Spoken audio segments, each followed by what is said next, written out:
Gracias por acompañarnos a un reporte más de la actividad del volcán Popocatépetl. Senapred nos informa que se lograron identificar 63 exhalaciones de baja intensidad acompañadas de gases y vapores volcánicos.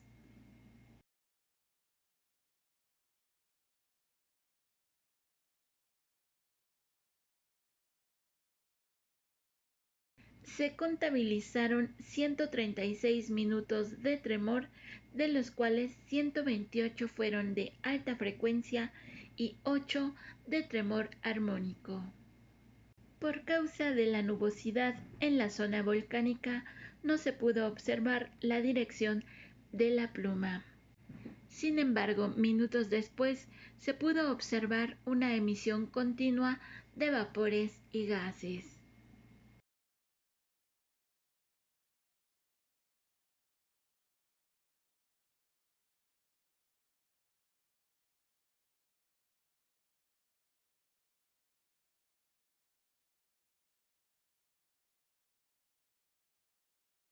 El semáforo de alerta volcánica permanece en amarillo fase 2.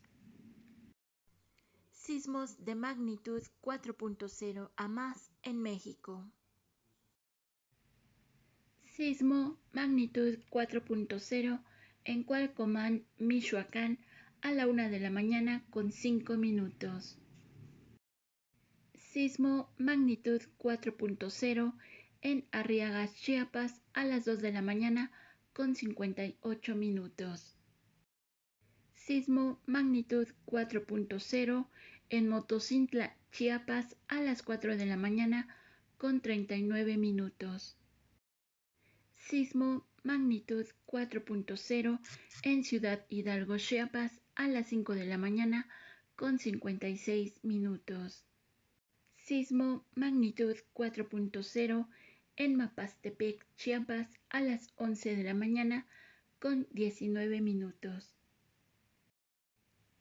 Sismo magnitud 4.0 en Tecomán, Colima, a las 17 horas con 1 minuto.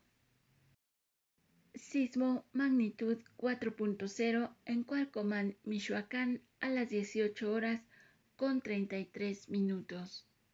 Sismo magnitud 4.5, sismo destacado el día de hoy en Tapachula, Chiapas, a las 19 horas con 33 minutos.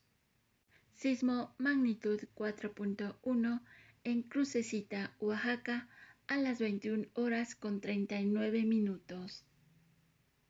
El día de hoy en México y hasta las 21 horas con 39 minutos se han contabilizado 51 sismos.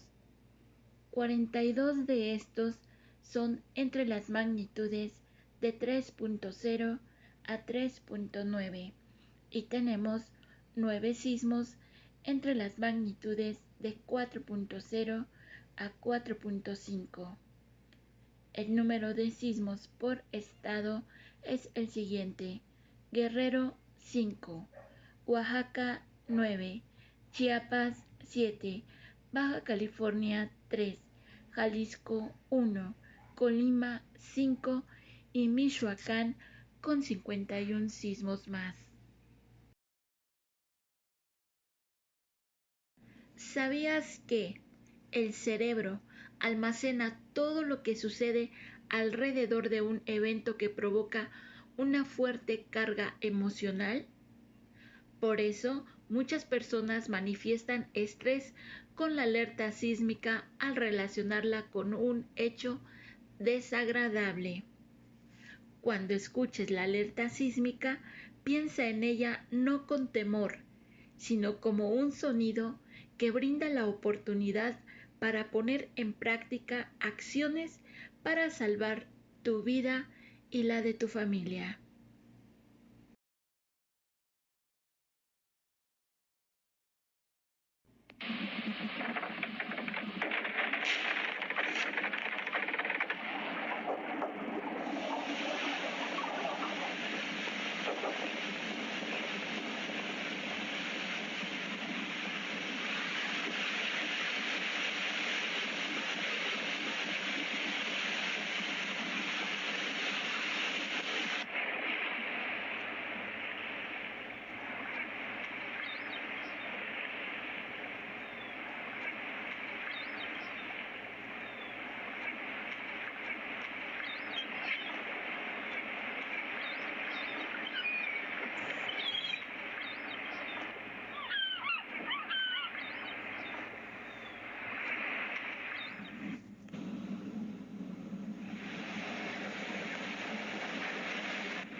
Por si no lo viste, este domingo 25 de septiembre del 2022, tremendo socavón se tragó literalmente un vehículo y a un motociclista.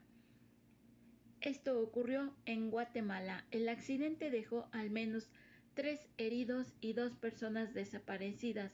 Esto en una de las calles del sur de la capital del país. Afortunadamente, horas más tarde fueron rescatadas las personas que iban dentro de este automóvil, así como el motociclista. Les comparto el video a continuación.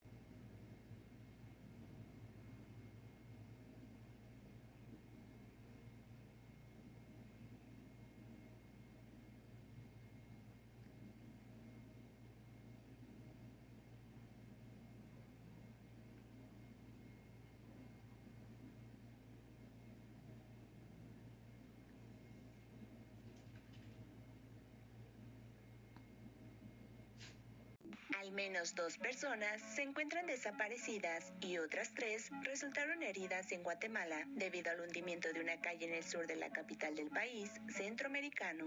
Las 3 personas heridas cayeron en su vehículo a un abismo de alrededor de 15 metros debido a la desaparición parcial de la calle y fueron rescatadas horas después por los cuerpos de socorro, según confirmaron diversas fuentes.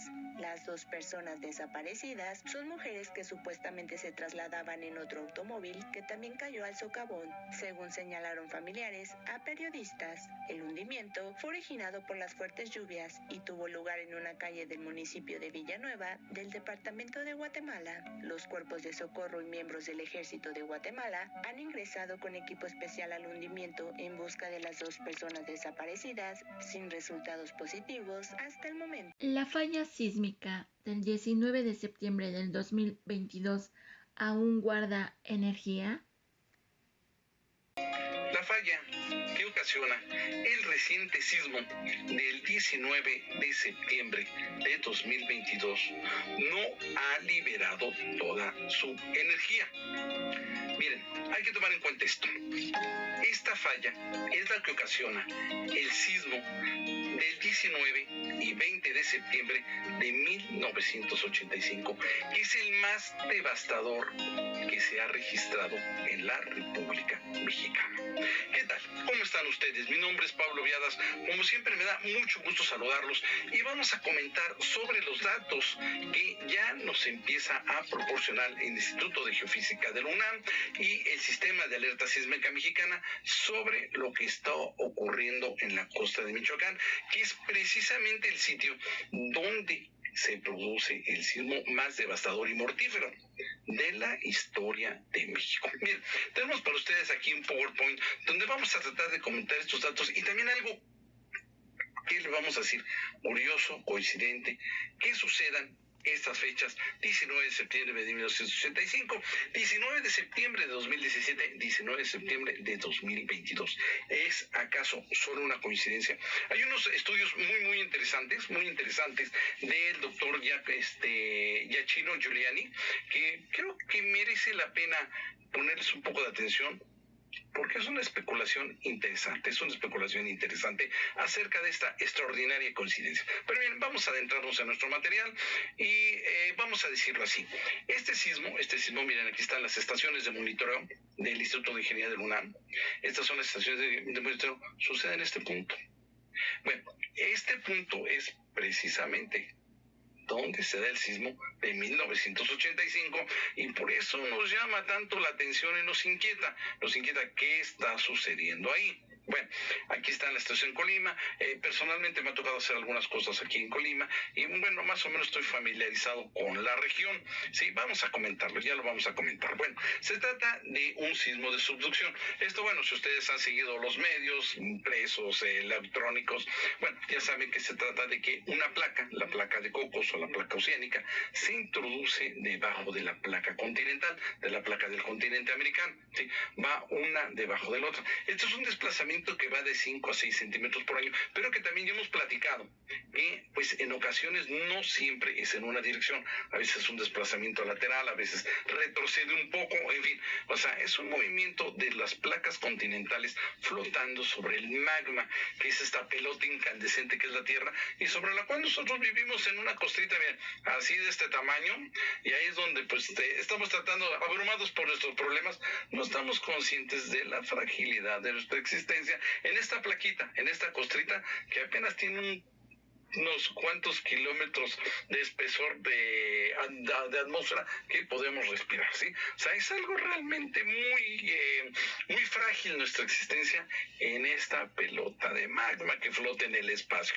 Bueno, si uno se detiene a pensar en eso, es espeluznante, ¿sí? Realmente espeluznante y muy efímera, ¿no? Lo que es nuestra existencia en este globo que flota en el espacio. Pero bueno, no nos detengamos en eso. Bueno, esta placa está entrando debajo de la otra. Y miren, aquí precisamente es donde sucede, a 15 kilómetros de profundidad, este desplazamiento, ¿sí? Se está desplazando, se atora esta rugosidad, ¿sí? A veces el agua permite una cierta el agua oceánica que se cuela, una cierta lubricación, pero no siempre. Se atoran estas placas y de pronto saltan, ¿sí? Cuando una brinca del otro, una rugosidad de la otra, y produce estos increíbles movimientos que, bueno, si ustedes seguramente han hecho el viaje de una ciudad de México, por ejemplo, Acapulco, ¿sí? Y ven la cantidad de cordilleras, valles, montañas, serranías. ¿Cómo es posible que estas ondas de choque a una velocidad que recorren 400 kilómetros en 50 segundos, más rápido que cualquier avión, que cualquier cosa, con esa energía abrumadora, así con esa energía devastadora? Bueno, aquí está precisamente lo que es la brecha de Michoacán, donde sucede este sismo reciente del 19 de septiembre de 2022, pero donde sucedió el sismo del 19 y 20 de septiembre de 1985. Bueno, si ustedes han seguido nuestros videos, están familiarizados con el concepto de la brecha de Guerrero, ¿sí? La brecha de Guerrero es esta zona donde no se tiene registro de sismos en todo lo que va del siglo XX y lo que va del XXI, ¿sí? Perdón, todo el siglo XX y lo que va del siglo XXI, ¿no? Entonces, es un sitio donde está atorada la placa de Cocos con la placa continental, no ha tenido movimiento. Y por cierto, aquí yo los invitaría a que sigan los trabajos del doctor Cruz Atienza del Instituto de Geofísica del UNAM, que son muy interesantes, donde nos dice que no, sí hay movimientos, pero son sismos lentos. Esto podría ser una muy buena noticia de que la energía se está liberando lentamente, de que hay un desplazamiento ciertamente lubricado entre una y otra placa, pero que también podría significar lo contrario, que se está acumulando una enorme energía que se puede liberar en cualquier momento, ¿sí? Esto los invitamos a cada nosotros a algunas divulgaciones, pero yo los invito a que mejor ustedes se acerquen a lo que son los trabajos del doctor Cruz Atienza sobre esto de la brecha de Guerrero. Ellos han sembrado, por cierto, de sensores el fondo del mar y es un trabajo muy, muy interesante. Bueno, lo que a nosotros nos ocupa en este momento es la brecha de Michoacán. La brecha de Michoacán tiene un movimiento terrible en 1985, el 19 y 20 de septiembre de 1985. Bueno, eso es un terremoto que deja marcada la Ciudad de México hasta la fecha. Todos los locales, todos los lotes baldíos que ustedes ven en el centro de la Ciudad de México, donde se usan de estacionamiento, fueron alguna vez edificios que se colapsaron durante este sismo tremendo y devastador. Bueno, hay otros lotes que pues a partir de entonces ha habido una cierta cantidad de sismos que dañan los edificios y bueno, no se pueden atender por una u otra razón y terminan estos predios siendo demolidos y pues ahora son estacionamientos. Ustedes notarán que si van al centro de la Ciudad de México, pues no hacen falta estacionamientos, ¿no? Y a ver hasta estacionamientos juntos, pero hay que tomar en cuenta que esos sitios fueron ocupados por inmuebles y que incluso yo pienso que cuando menos debería de haber una placa con los nombres de la gente que pues ahí trágicamente murió durante estos eventos y bueno, han sido muchas gentes, y yo creo que debería de haber una placa como una memoria acerca de quienes habitaron estos edificios. Algunos han sido unos ciudadanos ejemplares, periodistas, músicos, en fin, gente muy notable de nuestra sociedad que quedó ahí bajo los escombros, ¿no? Y que yo creo que merecerían precisamente, pues cuando menos una placa de recuerdo, ¿no? En su memoria. Pero bueno, no nos detengamos en esto. Lo que sucede es que con una pasmosa exactitud, 37 años después, sucede este sismo en esta misma región con una gran energía, ¿sí? Entonces realmente es lo que nos llama la atención, ¿no? ¿Qué es lo que pudo haber estado sucediendo? Bueno, aquí tenemos un mapa de aceleraciones. Bueno, habitualmente, si ustedes siguen los medios, nos dicen un sismo de 7.6, de 7.2, de 6.4, de 4.4. Bueno, eso mide la magnitud de los sismos, pero en realidad también ustedes han escuchado que los sismos no se sienten igual en todas partes, ¿no? Si es que aquí casi no se sienten los sismos, no, aquí se sienten terribles.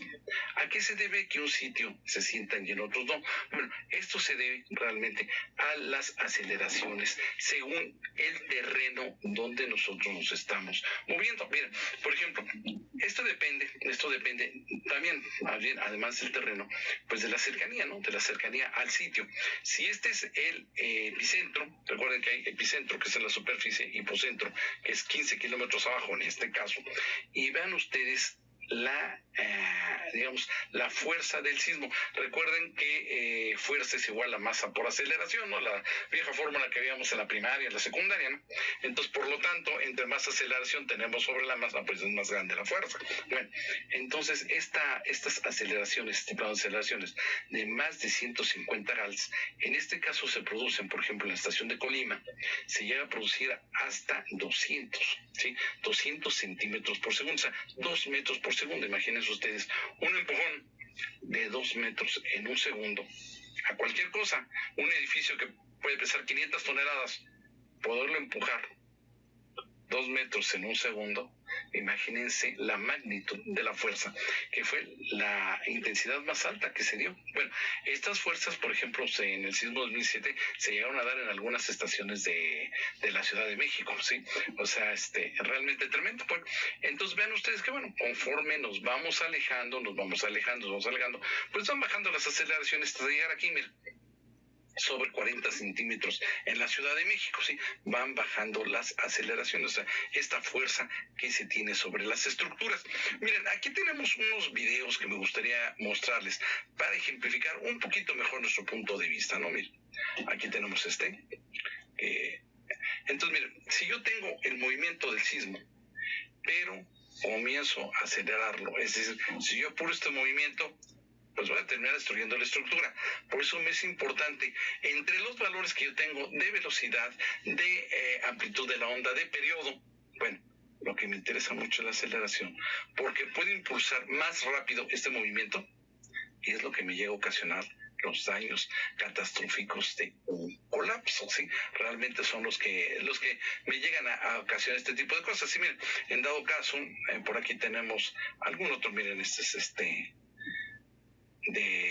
pues una empresa de disipadores sísmicos con la cual cooperamos, y bueno, aquí nos muestra, por ejemplo, en un edificio, sí, que pues este tipo de dispositivos pues pueden aminorar enormemente los efectos de las aceleraciones, porque estos contravientos que ven ustedes aquí pues funcionan como frenos sísmicos e impiden que se deforme la estructura, o digamos que la aceleración de la estructura pues se detenga. Miren, aquí se puede ver que se colocaron varios en el edificio y pues estos mismos elementos, miren, cuando se mueve el edificio pues tratan de detener, o sea, son colapsables, por decir así, entra uno debajo del otro y vean este movimiento que tiene, se frena, ¿sí? Entonces están frenando la energía, impiden que se deforme el marco, ¿sí?, del edificio, y bueno, es lo que mantiene a salvo a la estructura cuando se dispone de estos dispositivos. De no disponerse de estos dispositivos, por ejemplo, aquí tengo una donde, pues, vamos a poner un poquito más en pantalla.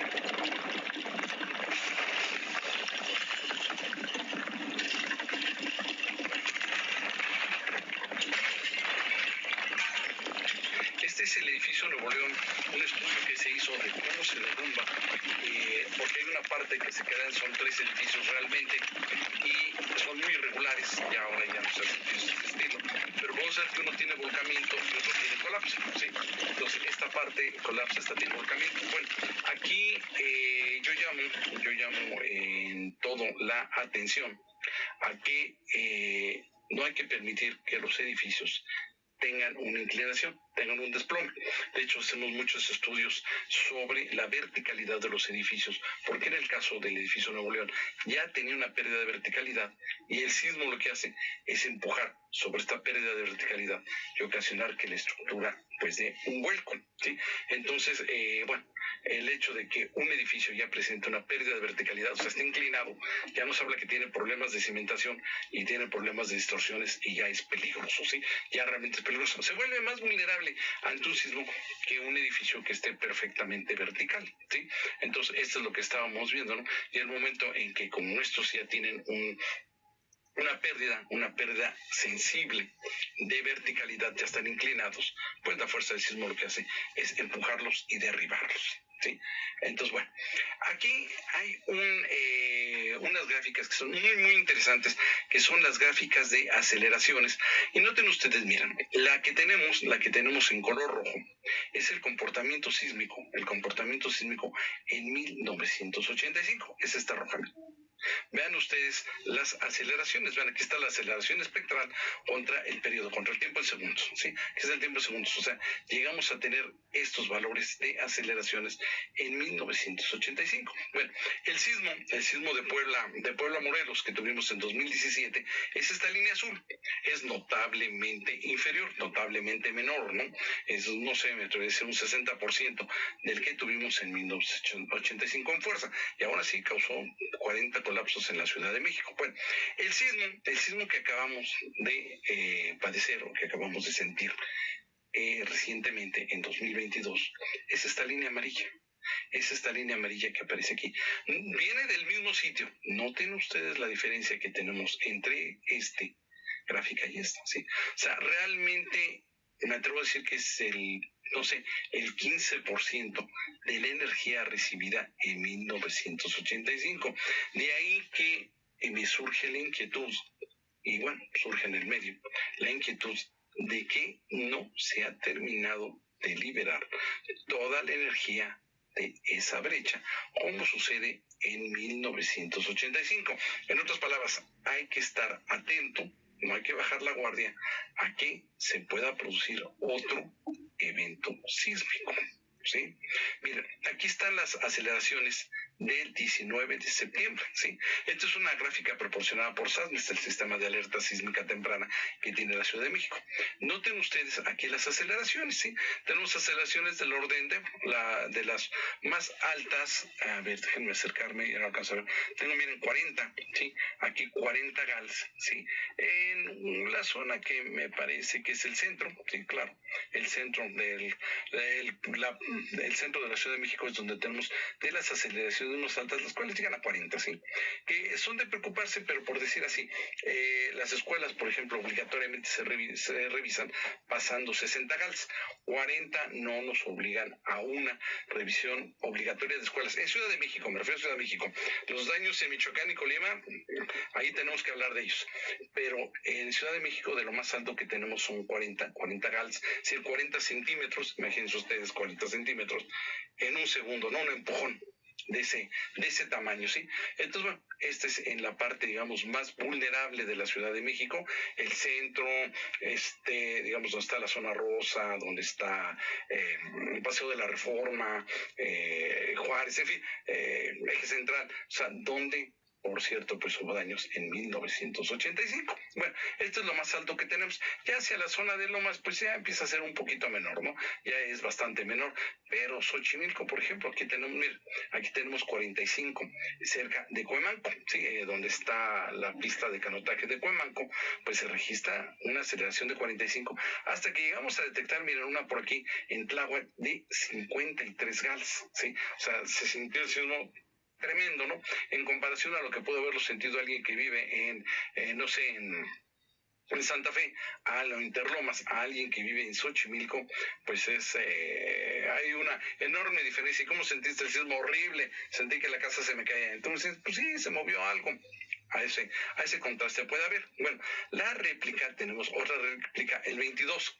Ya es notablemente menor, inclusive la parte más vulnerable, donde está la zona, la antigua zona chinampera, son 33 gals, en el centro 32 gals, o sea, disminuye notablemente en la réplica del 22 de septiembre. Hay otra, en los días siguientes, inclusive cuando esto se graba el día anterior, hay una réplica adicional de 5.5, pero ya no es tan perceptible en Ciudad de México. Sí es perceptible, por supuesto, y causa daños en la zona de Colima. Sí, realmente ahí sí es perceptible. Miren, estas son las réplicas y debemos entender las réplicas, recuerden ustedes, como el reacomodo de la Tierra. O sea, ya la falla ya se movió.